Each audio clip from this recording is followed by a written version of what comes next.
Yo, what's up mga ka-Doy TV Sports? Welcome back din sa ating malupitang channel, Doy TV Sports. Tama po, ang ating po pag-uusapan nandiyan na. Okay, nako, mukhang masasarap ang gising nyo. Bakit? Nanalo ang Barangay Ginebra. Paano nangyari yan against Rain or Shine? Ang tanong, pagod na po ba kakatakbo dito ang Rain or Shine? And of course, pag-usapan din natin ng konti ang ating mga katropa. Baka lupit ha, panalo. Yan at mga pa-shoutout. Pero bago po yan, magpapasalamat po na si Doy TV sa inyong lahat, mga followers and subscribers. Salamat po. Sa mga hindi pa, wala pong bayad na subscription na pag-follow. Okay? Follow, subscribe na po. Huwag na po kayo magkahiyaan pa. Sa mga followers naman po, no? Like na lang po, mga boss. Pasuyo. Pa-like na lang po. Okay, pag-usapan na po natin. No? Bilisan na lang natin ito. Dahil kanina, congratulatory content lamang po ang aking sinabi dito sa Ginebra. Ngayon, may topic tayo, no? Pagod na ba ang Rain or Shine? Okay, habang ako po yung nagbabrowse bago magsimula ang ating content, ako po yung nakakita, no, na nag-vlog, no, tatlo sila, ang topic nila. Nakasurvive daw pong Ginebra kay Karakot at kay Johnson. Sabi ko, ito sa akin lang comment lang ako dun sa thumbnail nila or sa topic nila. Alam nyo, ayokong gamitin yung salitang swerte sa basketball. Pero ano pong nangyari nung game 1?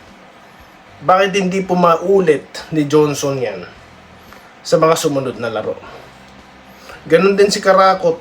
Oh, sige, nakahakot ng 3-point shot, 5. Nandun pa si Madam Bella. Bakit hindi yan naulit yung second half? Swerte, hindi. Kayo na pong sumagot yan. So, hindi po pwede yung ganon. Na-shoot mo ngayon, mamaya hindi. Wala pong ganyan sa basketball. Ang Ginebra, consistent. Tinalo sila ng elimination. Kaya sabi ko nung game 1, tatalunin sila. Di po ba? Dahil sa karakter nga ng Ginebra, lamang na lamang sila dyan. May nabanggit pa akong walis Sweep sila. No? Pero hindi ko na inulit yon. Okay? Nakapokus ako sa kada laro. Yun na. Nag-predict ako. Sigurado ako game 2 and game 3. Sigurado yan. Lista nyo na. Di ba? Nilista ko na nga. So, yun So, nagulat ako dun sa topic na yun, survive. No, buti sana kung malaano yan, no, consistent player na talagang atake, no. Kala ko yan po ay sa katauhan ni Mamo, no. Si Adrian Nocum, nakita po natin yung kanyang hustle, sobrang taas tumalon, no. Talagang gustong umiskor, gustong manalo. Kaso, hindi nga po pwede. Bakit? Ito na po, yung mga nangyari kanina, no. Malupit ang bantay kay RJ Barrientos, umpisa pa lang.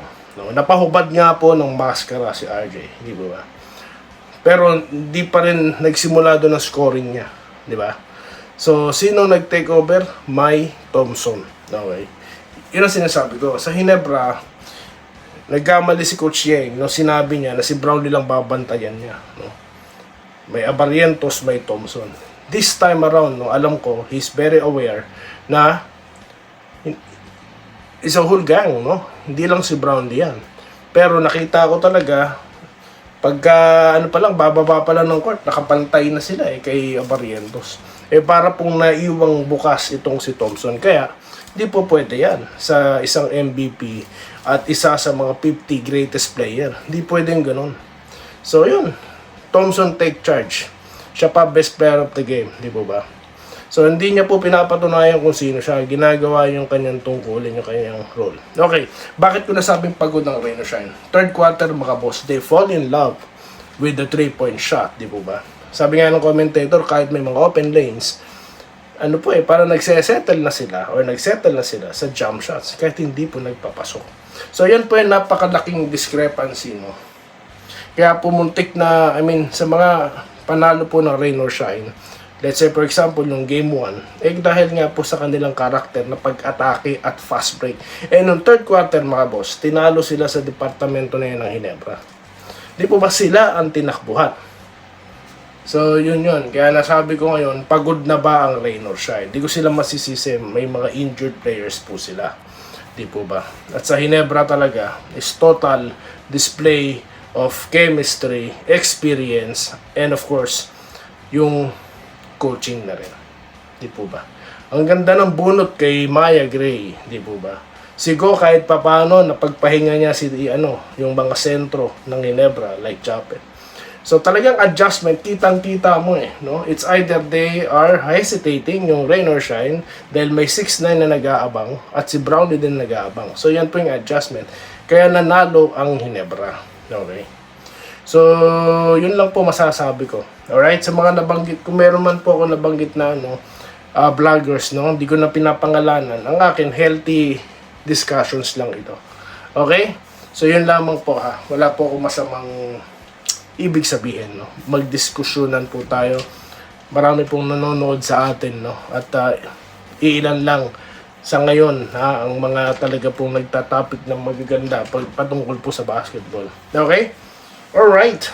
Dito na po tayo sa ating gustong pag-usapan ng mga pa-shoutout. Teka, sandali. Baka magselo sa mga taga TNT na nagko-congratulate. Malupit. Walang import na nalo. Yung mga nagsasabing bigay dyan, itigil nyo yan. Malupit po ang effort ng mga tropa natin. Walang ganon. Talaga pong inspirado ang buong team ng TNT. Kaya nanalo sila dyan. Kaya yung mga theory yung bigay na yan, I don't think Meralco will do that. Iba po ang karakter ng Meralco. Okay? So, shoutout na po tayo. Huwag na po tayo magpatumpik-tumpik pa kay Ginoong Segundorillo. Okay? Shoutout po sa inyo, Alma Dagar. Wow, panalo. Tayo, Doy TV tuloy para Hinebra mag-championship. Ayan. Rene de Rosales. Good morning. Nagko-congrats naman po si Tessie Solon. Okay, sana daw tuloy-tuloy na. Bobby Kabading, magandang umaga. God bless. Mark James, solid po kami dito sa Calaca City, Batangas.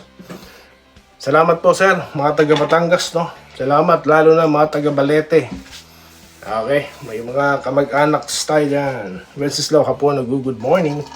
Iba talaga mag-coach team ko. Ayan, nabanggit ko, di ba? Nakita nyo rin. Sabi ko sa inyo matatalino po ang mga nag-view rito sa YouTube natin sa Doy TV. Ganoon din of course sa ating Facebook, Alright, dito tayo kay Romel Sales. Good evening. Masarap ang tulog ni Sir. Alam nyo po, sa Facebook kanina may nagmumura, sobrang nagalit po, napikon na kay Doy TV. Ipipicture ko siya sa Reels, Nakakatuwa po kasi maganda pong kuhanan siya ng lesson, Dito tayo, Panalo tayo, idol. Sana magtuloy-tuloy na. Edwin Role. Joel Bentino. Salamat daw po. Alright.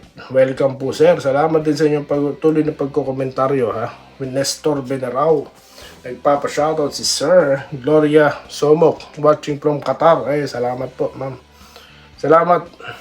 Panalo tayo. Tuloy-tuloy.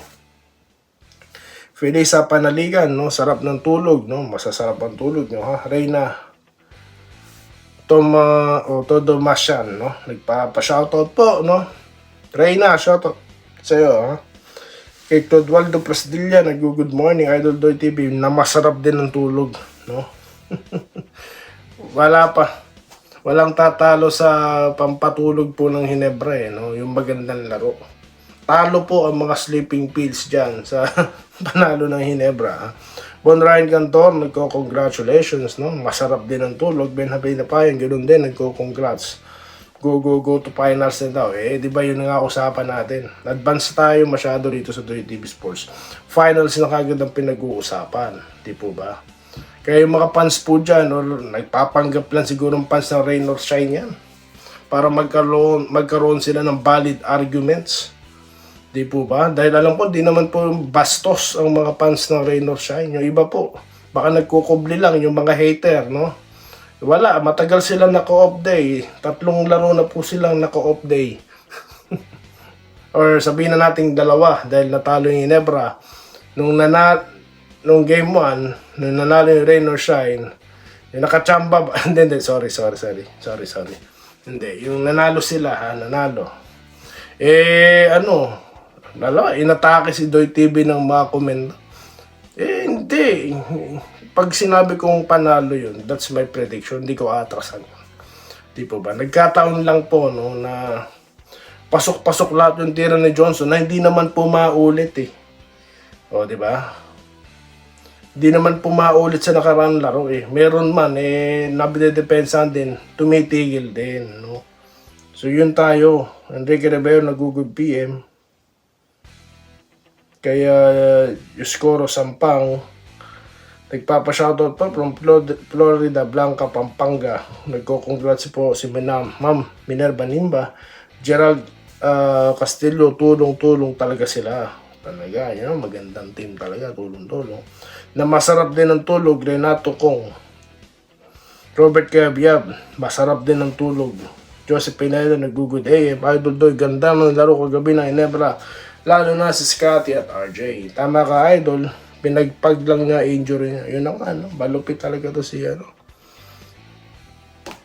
si Scotty, no. Meron po tayong ang bagong commenter. Welcome po, sir. Na-picture ko po kayo sa ating Facebook, Ganda po kasi na nabanggit nyo, Sakto po talaga talaga mag-i-spark ng conversation. Mas magaling daw po si Karakot, si Nokum, at itong si Asischo kay Scotty. Kayo na lang mag-comment dyan, mga boss, Ayoko na, hindi na po ako nagsalita, Speechless po, na-shock ako sa tanong, sa mga sinabi daw po ng hater. So, dyan po ko muna kayo iwanan, mga boss, Sa susunod na content na lang po. At magkikita-kita pa po tayo muli sa susunod na video content. Dito lamang sa ating malupitang channel, Doy TV Sports. Muli, maraming salamat po sa patuloy na pagsuporta. Mabuhay po kayo, mga kabayan. Salamat po sa panonood. Subscribe na para sa mga susunod na basketball at boxing videos.